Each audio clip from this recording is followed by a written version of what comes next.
Hello students, welcome to online study program of Carmel School. Today we are going to study exercise 6.2. Question number 1. In figure, find the value of x and y and then show that AB parallel to CD.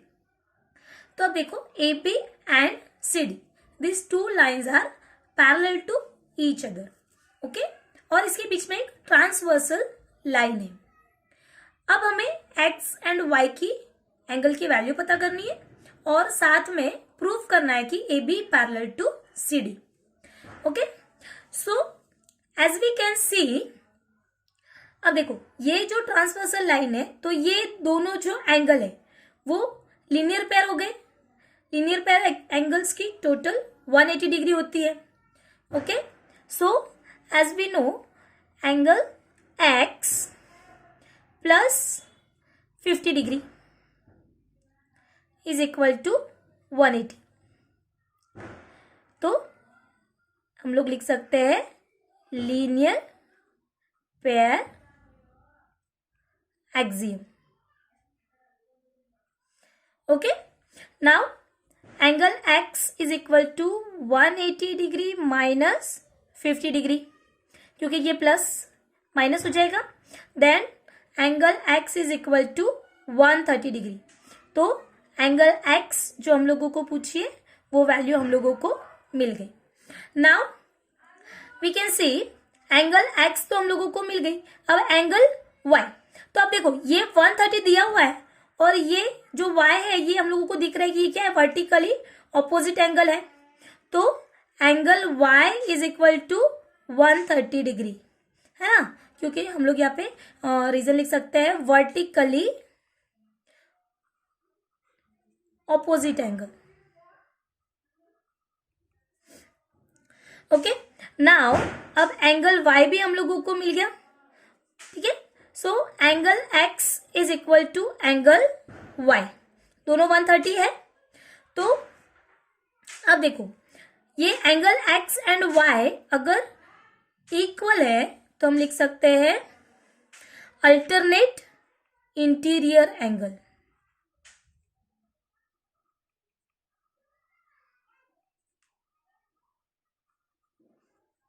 These are equal.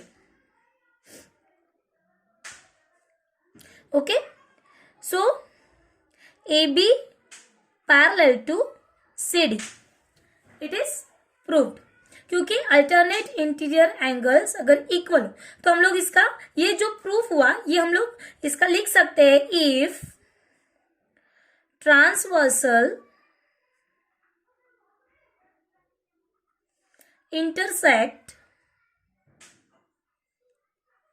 intersects two lines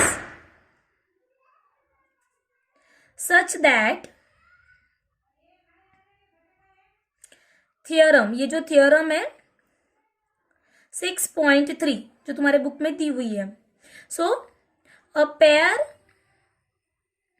of alternate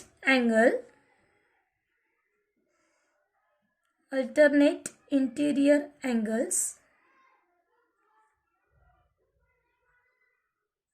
are equal, then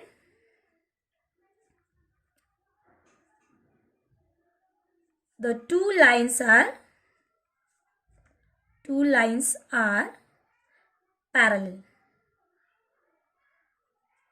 Hence जो AB है parallel to CD, ये हम लोगों ने show कर दिया.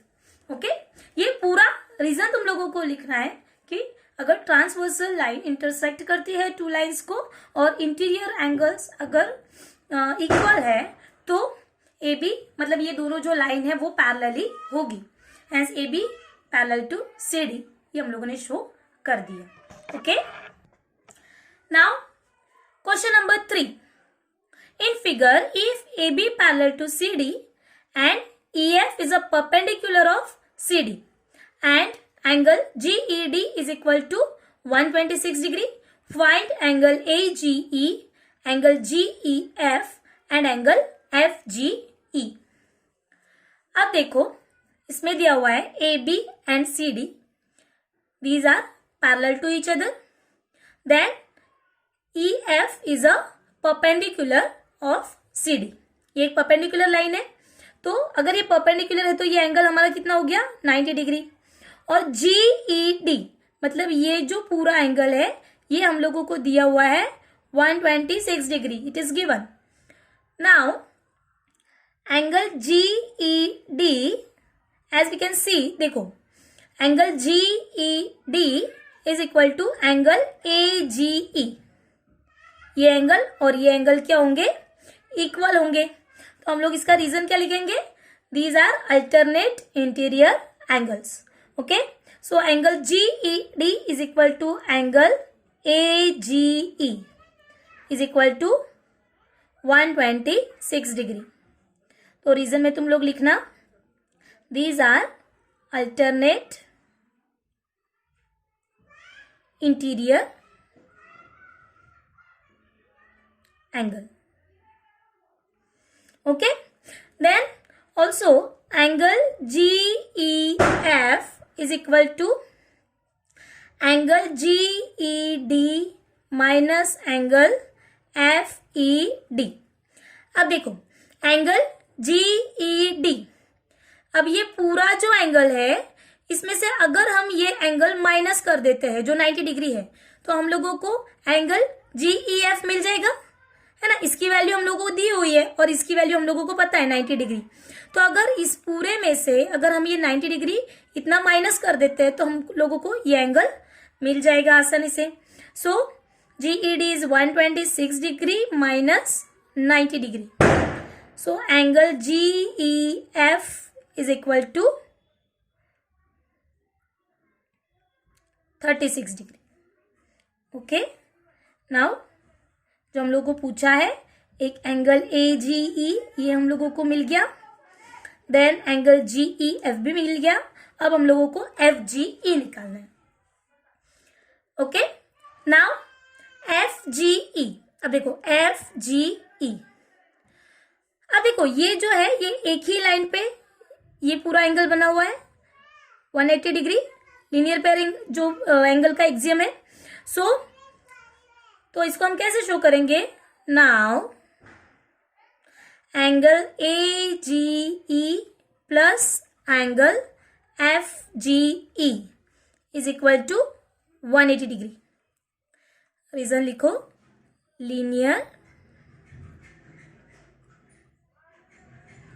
Pair angles. Okay, linear pair angles की जो टोटल होती है वो 180 डिग्री होती है. तो ये तो हमारे पास है 126, है ना. So 126 degree plus angle FGE is equal to 180 degree. Now angle FGE is equal to 180 degree minus 126 degree. Now angle FGE is equal to 54 degree. Okay, so जो तीन एंगल की वैल्यू हम लोगों को पूछी थी वो हम लोगों को मिल गई. Angle AGE, angle GEF and angle FGE, and that is our final answer.